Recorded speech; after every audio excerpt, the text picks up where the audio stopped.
Tetapi yang kita lihat kan sekarang ini bahkan dia melibatkan kemudian wartawan supaya ketika sudah meninggal diikhlaskan. Yang saya setuju dengan Pak Saur tadi, Pak. Polisi kurang pandai berempati pada masyarakat.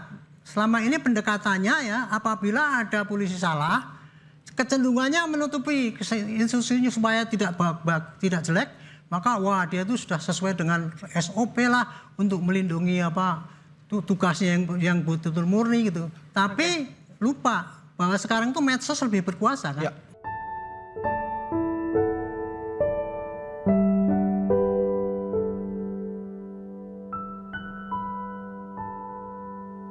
Apa kalian hanya diam, Bapak Ibu polisi? Bayangkan perasaan orang tua di luar sana, buatan kecil kalian.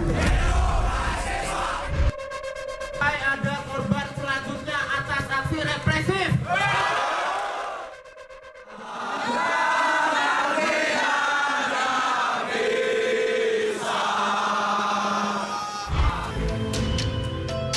Penembakan yang dilakukan terduga pelanggar tidak terkait dengan pembubaran tawuran yang sebelumnya terjadi.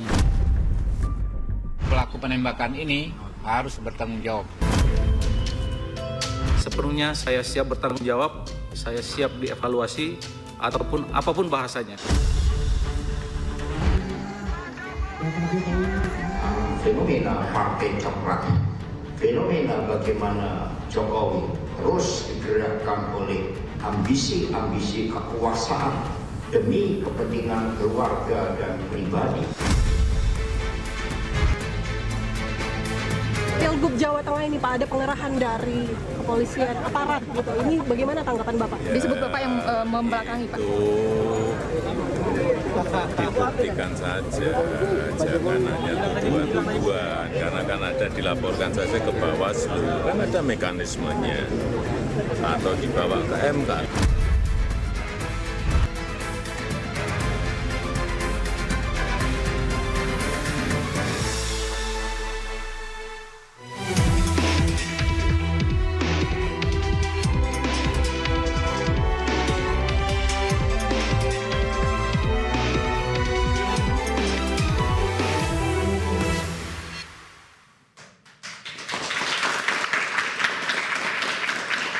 Selamat malam pemirsa, Korps Bayangkara sedang menjadi isu hangat di tengah publik.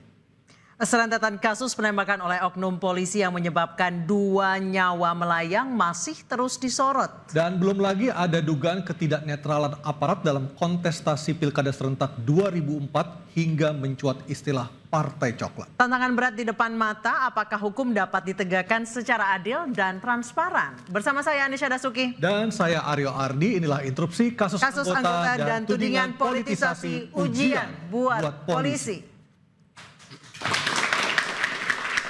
Untuk membahas serentetan kasus yang melibatkan penegak hukum, sudah hadir bersama kami. Di sebelah kanan saya ada Ibu Irjen Pol Purnawirawan Ida Utari, anggota Kompolnas. Selamat malam Ibu. Malam. Dan ada Bapak Arianto Sutadi, penasehat ahli Kapolri. Selamat malam Pak Arianto. Selamat malam.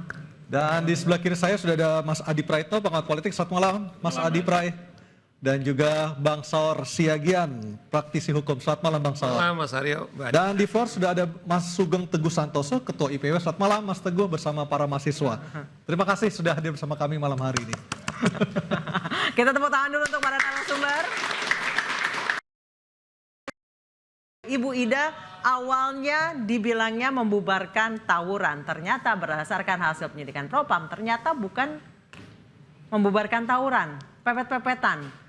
Kemudian untuk membubarkan tawuran, protapnya seperti apa? Apa langsung menyasar badan hingga meninggal dunia? Ini kasus Semarang ya? Kasus Semarang. Ya, sebenarnya Polri ini sudah memiliki protap. Protap bagaimana menangani unjuk rasa. Di situ sudah terlihat bagaimana aturan yang sudah ditetapkan. Pada eskalasi apa, kemudian menggunakan kekuatan bagaimana, dan juga diatur di dalam Protap 01 2009. Itu sudah diatur di dalamnya. Penggunaan kekuatan 1, 2, 3, 4, 5, 6. Nah 1, 2, 3 boleh dijabarkan nggak sih Bu? Ya, 1 misalnya apa? Ya, 1 itu menggunakan suara dulu. Oke, hentikan, imbauan, sampaikan. Kemudian kedua naik eskalasinya mulai. Nah, saya tidak terlalu fix dengan yang lainnya. Kalau untuk penggunaan senjata api itu pasti ada urutannya juga. Betul, ada urutannya. Untuk pembubaran. Bener. Itu apa saja, Bu? Jadi urutannya adalah ketentuan anggota Polri itu kalau dia menggunakan kekuatan berupa senjata api itu sudah masuk di level 6. Artinya bahwa pada kondisi itu sudah mengancam jiwanya anggota Polri itu atau mengancam jiwa Kalau Ibu lihat dari masyarakat. CCTV yang beredar, itu sama sekali tidak terancam dong berarti jiwanya polisi pelaku itu. Jadi begini, kondisinya di sana itu memang tidak sedang adanya tawuran kan pada saat di CCTV. Sudah jarak agak karena jauh. memang berbeda tempatnya, Jadi memang begini, penggunaan kekuatan itu disesuaikan atau sesuai dengan persepsi masing-masing anggota. Yang dilihat anggota saat itu apa sebenarnya? Kalau umpamanya dia pas dipersepsikan, oh ternyata itu ada sedang mengejar begal umpamanya seperti di pikirannya dia, kemudian melakukan tembakan. Atau itu adalah masing-masing orang atau anggota itu menentukan bagaimana dia menentukan kondisi saat itu sehingga dia mencabut senjata. Artinya ada diskresi di situ Bu di lapangan ya? Tergantung keputusan dari anggota melihat situasi di lapangan seperti apa? Ya, kalau diskresi ya memang semua tindakan kepolisian itu adalah berdasarkan penilaian. Penilaian anggota itu akan tepat atau tidak tepat. Itu tergantung dari kemampuan dia menilai, kemudian pengalaman dia menilai, pengetahuan dia menilai sesuatu yang terjadi di lapangan. Kalau dia tidak terbiasa menilai sesuatu kejadian di lapangan itu, maka ya pasti akan ada miss-nya. Saya ke Bang Saur, ini arogansi atau kesalahan penilaian semata? Sampai nyawa sangat kuat, sangat anak hilang. arogan ya. Karena bayangkan secara kalau kita ikuti jelas apa yang diberikan penjelasan oleh Kapoltabes berbeda dengan Propam. Yang kita sangat miris, Kapoltabes bukan saja merasa iri ada saudaranya yang harus dilayani, dilindungi, dia melibatkan wartawan, koordinator wartawan untuk supaya kematian ini bisa tertutup. Nah, oleh karena itu saya kira menurut saya Kapoltabes ini saya kira nggak layak jadi pemimpin. Bayangkan saya apresiasi Pangdam Bukit Barisan Mas waktu terjadi penyerangan di Medan. Deli Serdang ya? Deli Serdang. Kemudian Pangdam datang kepada keluarga, dia bilang begini, kalaulah nyawa saya ini bisa gantinya, saya bersedia untuk gantinya. Itu nggak mungkin. Tetapi maksud saya tentara ini begitu berempati kepada keluarga korban atas kehilangan nyawa, sekalipun proses masih melakukan penyelidikan. Tetapi yang kita lihat kan sekarang ini bahkan dia melibatkan kemudian wartawan supaya ketika sudah meninggal diikhlaskan. Ternyata mau menutup-nutupi yang mestinya harus dilindungi, yang harusnya dilayani. Ini menurut saya adalah arogan yang sangat luar biasa. Saya nggak tahu mengapa ini bisa jadi Kapoltabes yang sangat strategik. Apakah karena ada hal-hal yang tidak profesional sehingga bisa. Nah, oleh karena itu juga kesempatan ini Mas Arianto, izinkan kita mengucapkan turut berduka cita kepada keluarga Gama. Dan beberapa hari kemudian Mas Arianto, kejadian lagi ada polisi kita membunuh orang tuanya sekalipun bukan dengan senjata. Di Bogor ya? Yang di Bogor. Maksud saya adalah bagaimana ini kan soal pengontrolan diri dan emosi. Yang satu pakai senpi, yang satu ada alat untuk mematikan, mampu mematikan ibunya, memukul dengan tabung gas itu. Makanya menurut saya di sini kita beruntung pada malam hari ini ada pemikir kepolisian. Saya kira kita harus merubah total pendidikan di kepolisian kita. Kelihatannya saya lihat tidak ada profesi yang paling mulia kalau saya lihat dari kepolisian, dari profesi manapun, termasuk pendeta menurut saya. Coba ada 3 tugas daripada kepolisian, Mas Priyatno. Pertama adalah menjaga Kamtipmas kita, menjaga keamanan ketertiban.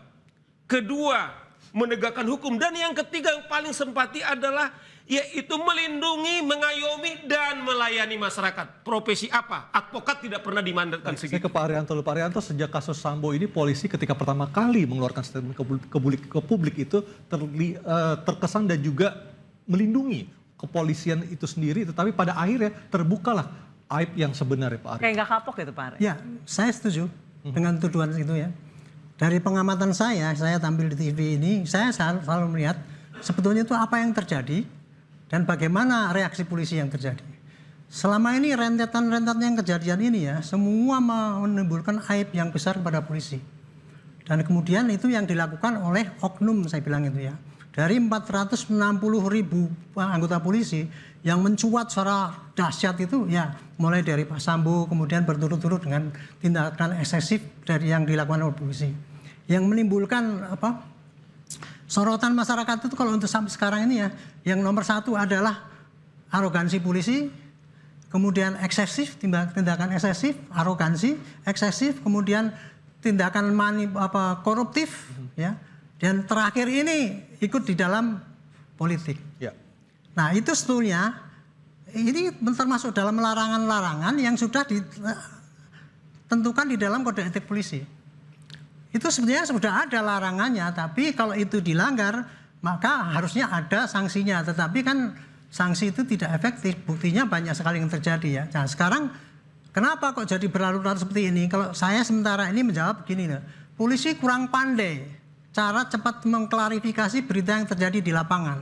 Nomor satu, yang kedua, polisi kurang pandai menjelaskan pada masyarakat apa yang sudah dilakukan.